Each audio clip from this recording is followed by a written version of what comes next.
औरत बनकर औरतों से सोना और पैसा लूटने वाला ये गिरोह लाखों रुपए मालियत का सोना और लाखों रुपए की नकदी धोखाधड़ी से हथिया चुका था। हमारी सादा लोग ख्वातीन को भी चाहिए कि वो ऐसे नौसरबाजों से होशियार रहें ताकि वो अपनी जमा पूंजी लुटने से बचा सके। इस गिरोह की तफ्तीश करने वाले अफसर से अंधेर नगरी टीम ने बात की।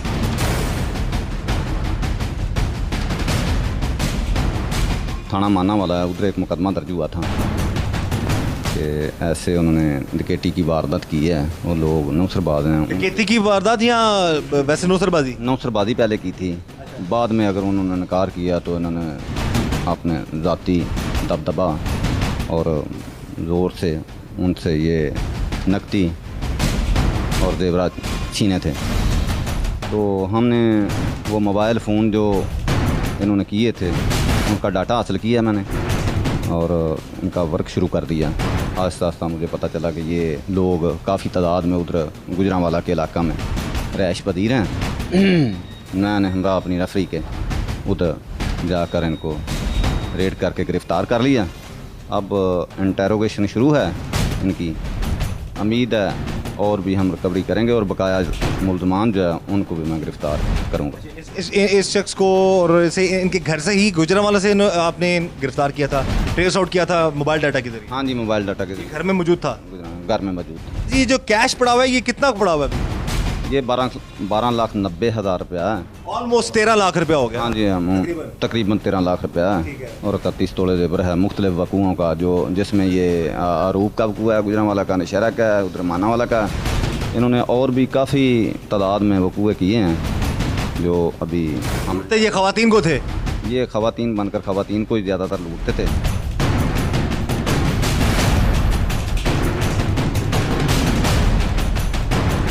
क्या वजह थी कि ख़वातीन आपकी हर बात मान जाती थी? बस उनको यही होता था कि वो हमारा इल्म चल रहा है, जिसकी वजह से वो नहीं थे देखते भी। इल्म था? नहीं सर। क्या था? ये नौसरबाजी थी। नौसरबाजी, फ्रॉड था? जी बिल्कुल। मसले क्या बताते थे वो आपको?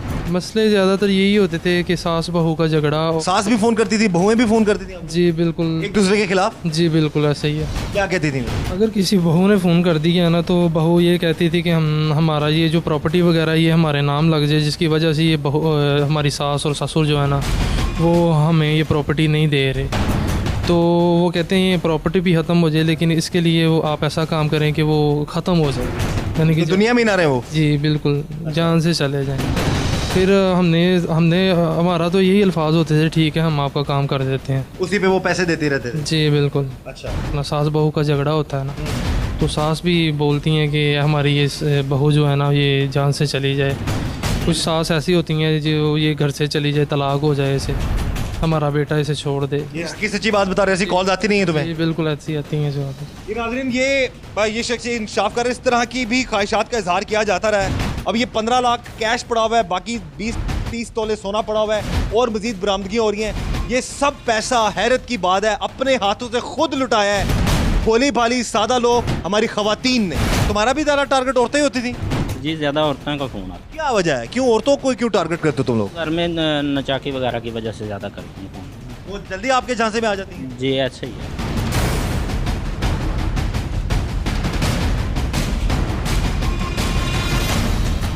अक्सर जराइम पेशा अनासर कब्रिस्तानों को अपनी आवाजगाह बना लेते हैं और अपनी गैर कानूनी सरगर्मियां इन्हीं कब्रिस्तानों में जारी रखते हैं। अंधेर नगरी टीम इस गिरोह का तरीका वारदात जानने के लिए पहुंची कब्रिस्तान में।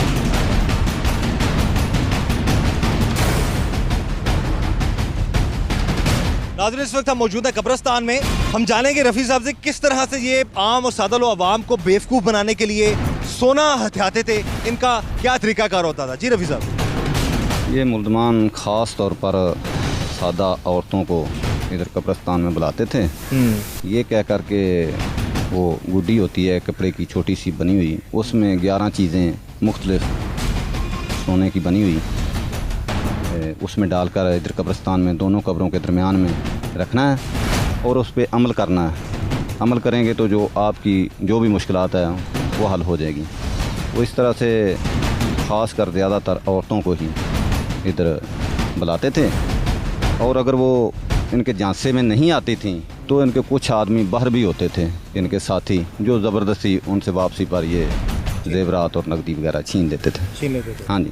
अच्छा, ये 11 चीजें उस गुड्डी के या गुड्डे के ऊपर बनी होती थी? गुड्डे के इर्द गिर्द वो बाजू होते थे, टांगें होती थी, वो उसके साथ चिपका देते थे।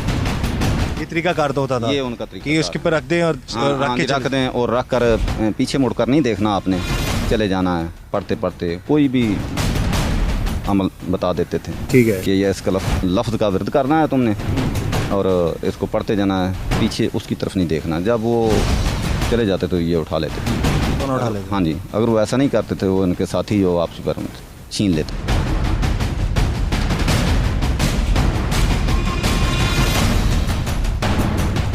नाज़रीन, कब्रिस्तान जो है, जराइम पेशा जो अनासर है वो ज़्यादातर कब्रिस्तान का इंतखाब करते हैं। यहाँ पर अपनी जो इनकी सरगर्मियाँ होती हैं, गैर कानूनी सरगर्मियाँ, वो कब्रिस्तानों की ही आड़ में बहुत से काम करते हैं। और जो नौसरबाज हैं जो हमारे साथ इस वक्त मौजूद हैं, ये भी ज़्यादातर जो सोना जो अगर किसी से हथियाना होता था वो भी कब्रिस्तान का जिक्र किया करते थे। इनसे पूछते हैं कि क्या कहा करते थे लोगों को, आवाज़ बदल के ख़वातीन को तुम लोग सोना हथियाने के लिए क्या कहते थे? उनको हम ये बोलते थे कि आप कब्रिस्तान में ये जेवर वगैरह लेके आ जाए और पढ़ाई करनी है।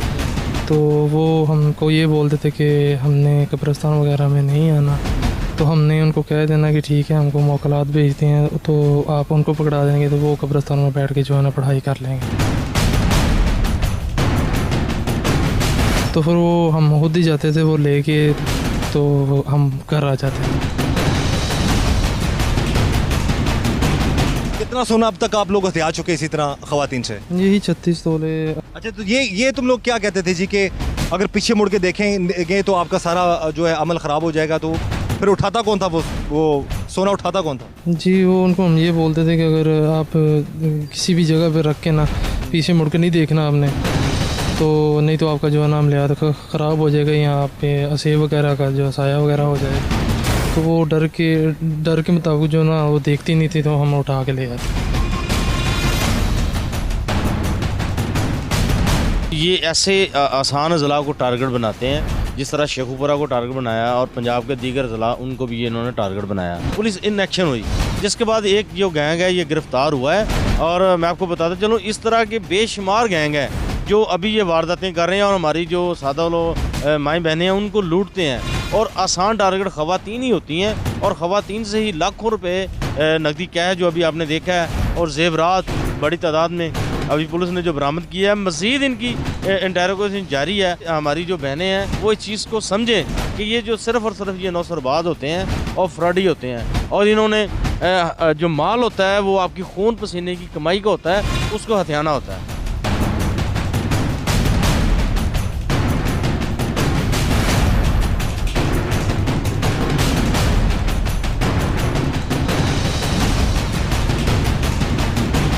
इन लोगों की इंधेरगिरी हम आपने इस प्रोग्राम में बेनकाब कर रहे हैं, जो लाखों रुपया हथिया चुके हैं। सोना, लाखों रुपए की जो मालियत का सोना है वो जो हथिया चुके हैं, और आप लोग अपनी मर्जी से इन लोगों को देते हैं और ये लोग लूट कर आपका पैसा जो है वो दोबारा आपको, क्योंकि अता पता इनका होता नहीं है, टेलीफोन के लिए इनकी बात होती है और फ़ोन के जरिए आपको लूटते हैं। और बहुत सारे घरों में प्रॉब्लम्स भी होती हैं, बहुत सारे घर इन लोगों की और इस तरह के और जो गैंग है, जो नौसरबाज गैंग है, फ्रॉडी गैंग है, उनकी वजह से घर बर्बाद भी हुए हैं, तबाह भी हुए हैं। और हम चाहते हैं कि इन लोगों से आप लोगों को बचा सकें।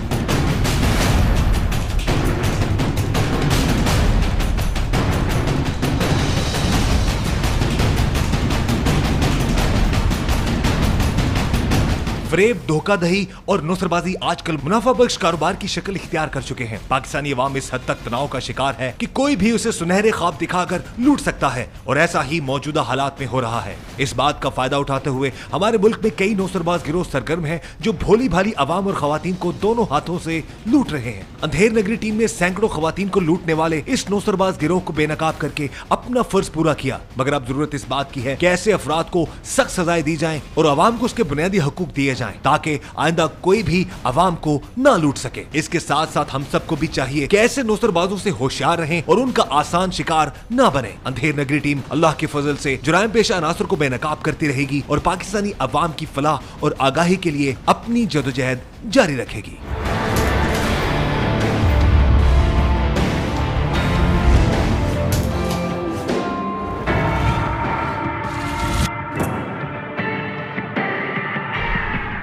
से चली जाए, तलाक हो जाए, इसे हमारा बेटा इसे छोड़ दे। ये इसकी सच्ची बात बता रहे, ऐसी कॉल्स आती नहीं है तुम्हें? जी बिल्कुल ऐसी आती हैं जो ये नाज़रीन, ये शख्स इंसाफ कर, इस तरह की भी ख्वाहिशात का इजहार किया जाता रहा है। अब ये 15 लाख कैश पड़ा हुआ है, बाकी 20-30 तोले सोना पड़ा हुआ है और मजीद बरामदगियाँ हो रही हैं। ये सब पैसा हैरत की बात है अपने हाथों से खुद लुटाया है भोली भाली सादा लोग, हमारी खवातीन ने। तुम्हारा भी ज़्यादा टारगेट औरतें ही होती थी? जी ज़्यादा औरतों का फ़ोन आता क्या वजह है, क्यों औरतों को क्यों टारगेट करते हो तुम लोग? है। घर में नचाकी वगैरह की वजह से ज़्यादा करती हैं फ़ोन। वो जल्दी आपके झांसे में आ जाती है? जी ऐसा ही है।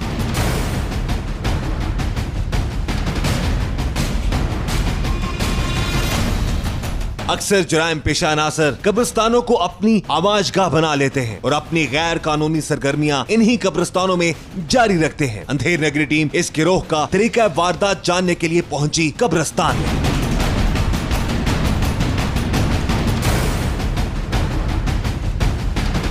नाज़रीन, इस वक्त हम मौजूद है कब्रिस्तान में। हम जानेंगे रफ़ी साहब से किस तरह से ये आम और सादा लो अवाम को बेवकूफ़ बनाने के लिए सोना हथियाते थे, इनका क्या तरीकाकार होता था। जी रफ़ी साहब। ये मुल्ज़मान ख़ास तौर पर सादा औरतों को इधर कब्रिस्तान में बुलाते थे। ये कह कर के वो गुड्डी होती है कपड़े की छोटी सी बनी हुई, उसमें 11 चीज़ें मुख्तलिफ सोने की बनी हुई, उसमें डालकर इधर कब्रिस्तान में दोनों कब्रों के दरमियान में रखना है और उस पर अमल करना है। अमल करेंगे तो जो आपकी जो भी मुश्किलात घर में मौजूद था, घर में मौजूद। ये जो कैश पड़ा हुआ है, ये कितना पड़ा हुआ है? ये 12,90,000 रुपया है। ऑलमोस्ट 13 लाख रुपया हो गया। हाँ जी, हम तकरीबन 13 लाख रुपया है और 31 तोले जेवर है मुख्तलिफ वकूओं का, जो जिसमें ये अरूप का वकूआ है, गुजरांवाला का, नशहरा का है, उधर मानावाला का। इन्होंने और भी काफ़ी तादाद में वकूए किए हैं जो अभी हम। तो ये खवातीन को थे? ये खवातीन बनकर खवातीन को ही ज़्यादातर लूटते थे।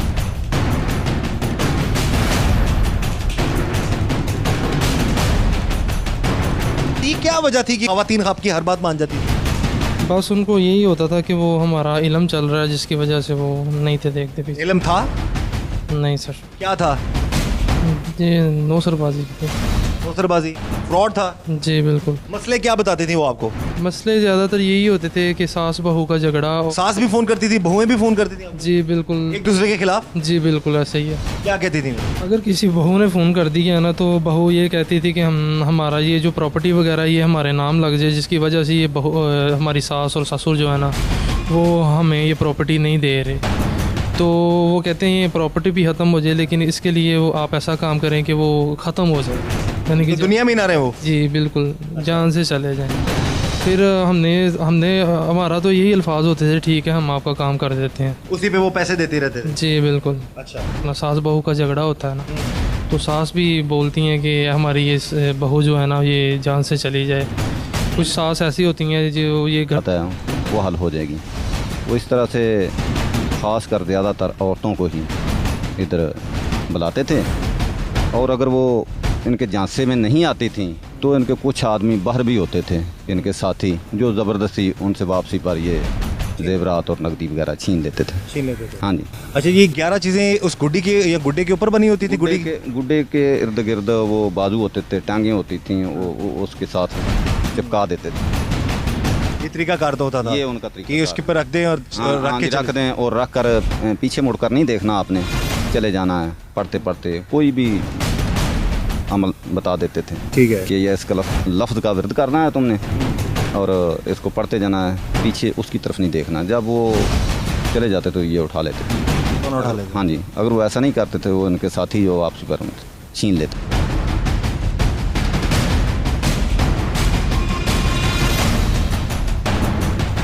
नाज़रीन, कब्रिस्तान जो है जराइम पेशा जो अनासर है वो ज़्यादातर कब्रिस्तान का इंतखाब करते हैं। यहाँ पर अपनी जो इनकी सरगर्मियाँ होती हैं, गैर कानूनी सरगर्मियाँ, वो कब्रिस्तानों की ही आड़ में बहुत से काम करते हैं। और जो नौसरबाज हैं जो हमारे साथ इस वक्त मौजूद हैं, ये भी ज़्यादातर जो सोना जो अगर किसी से हथियाना होता था वो भी कब्रिस्तान का जिक्र किया करते थे। इनसे पूछते हैं कि क्या कहा करते थे लोगों को, आवाज़ बदल के खवातीन को तुम लोग सोना हथियाने के लिए क्या कहते थे? उनको हम ये बोलते थे कि आप कब्रिस्तान में ये जेवर वगैरह लेके आ जाए और पढ़ाई करनी है।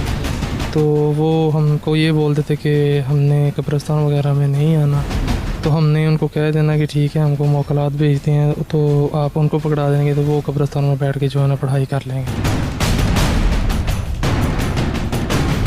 तो फिर वो हम खुद ही जाते थे वो लेके, तो हम घर आ जाते हैं।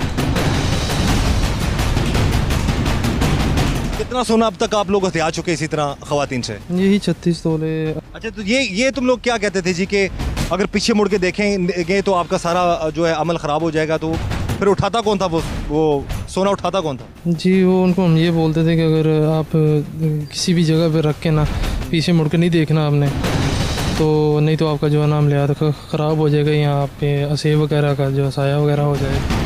तो वो डर के मुताबिक जो ना वो देखती नहीं थी, तो हम उठा के ले आते।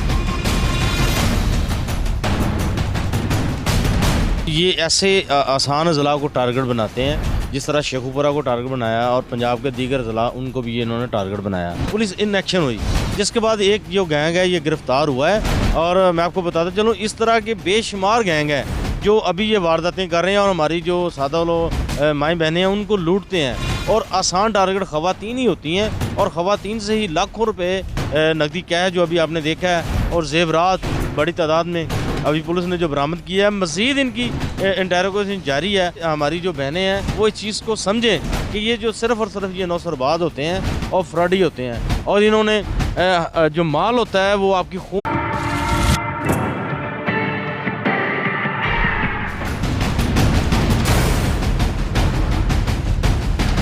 औरत बनकर औरतों से सोना और पैसा लूटने वाला ये गिरोह लाखों रुपए मालियत का सोना और लाखों रुपए की नकदी धोखाधड़ी से हथिया चुका था। हमारी सादा लोग खवातीन को भी चाहिए कि वो ऐसे नौसरबाजों से होशियार रहें ताकि वो अपनी जमा पूंजी लुटने से बचा सके। इस गिरोह की तफ्तीश करने वाले अफसर से अंधेर नगरी टीम ने बात की।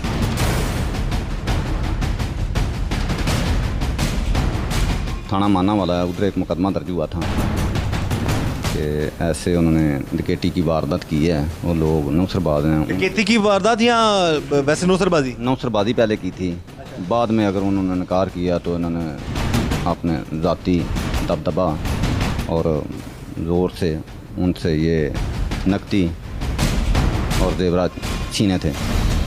तो हमने वो मोबाइल फ़ोन जो इन्होंने किए थे उनका डाटा हासिल किया मैंने, और इनका वर्क शुरू कर दिया। आहिस्ता आहिस्ता मुझे पता चला कि ये लोग काफ़ी तादाद में उधर गुजरांवाला के इलाका में रहायश पजीर हैं। मैंने हमरा अपनी रेफरी के उधर जाकर इनको रेड करके गिरफ़्तार कर लिया। अब इंटेरोगेशन शुरू है इनकी। उम्मीद है और भी हम रिकवरी करेंगे और बकाया मुल्ज़मान जो है उनको भी मैं गिरफ़्तार करूँगा। इस शख्स को और इसे इनके घर से ही गुजरांवाला से आपने गिरफ़्तार किया था, ट्रेस आउट किया था मोबाइल डाटा के जरिए? हाँ जी, मोबाइल डाटा